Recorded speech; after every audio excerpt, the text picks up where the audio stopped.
When Matt is telling the night nurse at the beginning of this episode about everything that's been going on, kind of just made me think about that he really just needs somebody to confide in, like a good friend or something. I would think Foggy would be a great choice, but he really doesn't confide in people a whole lot, and I think that's something he kind of might need in his life.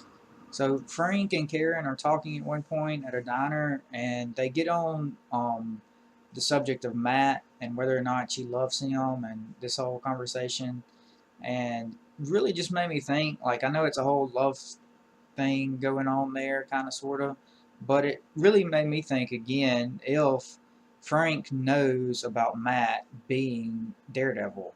It still kind of makes me curious. I just want to know if he actually for sure knows or not. That whole scene at the diner was a pretty great scene. Just really just the fact that Frank went there to lure these guys there that had been following them. It was just an amazing scene. There's one quote there where he was telling, when he was talking to Karen and she realized what was going on, and the quote was something like, I have it here, it says, just some guys who are about to walk into a diner for the last time. That's a great quote. Just, I don't know, just a great quote. I just really just can't say enough about how great that whole scene is, and the fight scene afterwards, and just that whole thing. At the end of it, you see Karen, like, on her face, just her facial expressions, seeing who Frank really is, and like this murderer that he really is, and like it just dawns on her. That just kind of wraps up, like, this whole thing that they have going on, and she actually sees that, yeah, I guess he is a good guy, but like he is this murderer that she's only seen on paper before. We get another great Daredevil and Punisher fight in this episode that ends, like another fight, and then they have their conversation at the end of it, and Daredevil essentially just admits that, yeah, this blacksmith guy should die. Like, he's just bad news all the way around. Going to prison isn't going to help him. He should just die. This one time, he says, just maybe this one time we can do it your way. The end of the episode, Elektra is going to talk to Stick, like talk to Stick with her katanas held out. So, might just see where that's going.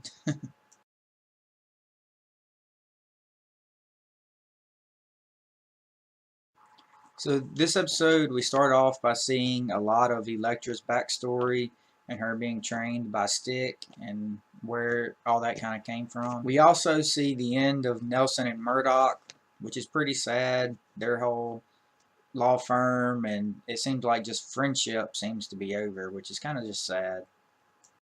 So it turns out that Frank's old commanding officer is the blacksmith. I did not see that one coming at all. Like, that was completely out of the blue for me. When they're going in and going after Stick and trying to fight through these people and all these ninjas and all this, and Stick is whispering, like under his breath, kinda, to tell Daredevil tactics because of his amazing superhero hearing and whatnot. That's a pretty cool idea. Like, that was a pretty cool little scene that, I don't know, I just liked. I never thought about that power, that ability or whatever, that like you can just whisper to him and he can hear. It's pretty cool. So when Karen went and she's talking with the colonel and like interviewing him, and she realizes that he is the blacksmith, that he is the one behind all of this, and then they end up getting in the car together. Um, there's a song playing, and I didn't really catch this at first, but the song playing in the radio is the same thing, that tape that had been playing before when she had ridden with Frank Castle. And so I realized, like, later that scene is actually Frank telling Karen that he's there. Like, she realizes that, oh, Frank must be nearby because I've already taken this tape out in like a previous episode. You see her taking that tape out of the cassette player and putting it up. And now that same song is playing again. It's just a small little connection there that, like, I didn't even catch at first, but it's really good connection there. We also kind of sort of find out in this episode that Elektra is the Black Sky, like she is the evil, like the bad thing that's supposed to happen or whatnot. And might not be a huge surprise if you know the comic book story and all this. I didn't completely see it coming. Like, I didn't make that direct connection. I kind of, know the story a little bit, not completely, but kind of sort of snuck up on me, I guess.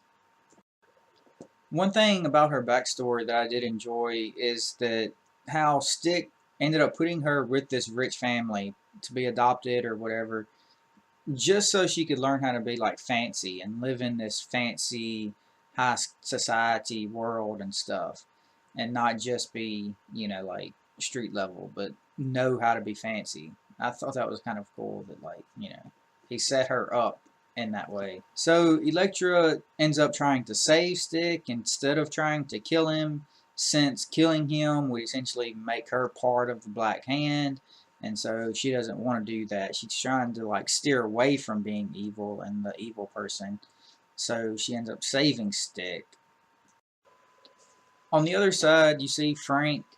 He shoots his commanding officer in a woodshed because he doesn't want Karen to see him do it.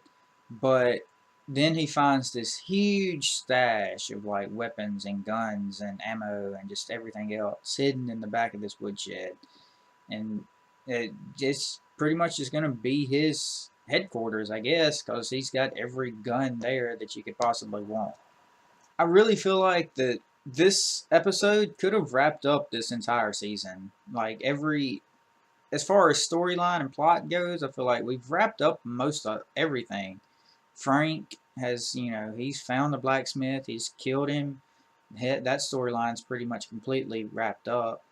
Elektra, if you know probably just the slightest bit about Elektra's whole story, you probably know what's fixing to come in the next episode, but we could have had, like, maybe 10 more minutes in this episode and wrapped everything up. Like, we've done concluded pretty much anything they need to do there as well, I feel like, personally.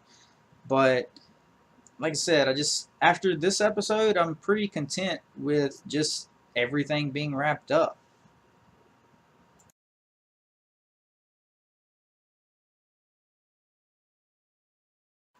Foggy going to work for Jesse Hogarth is another great idea, I feel like.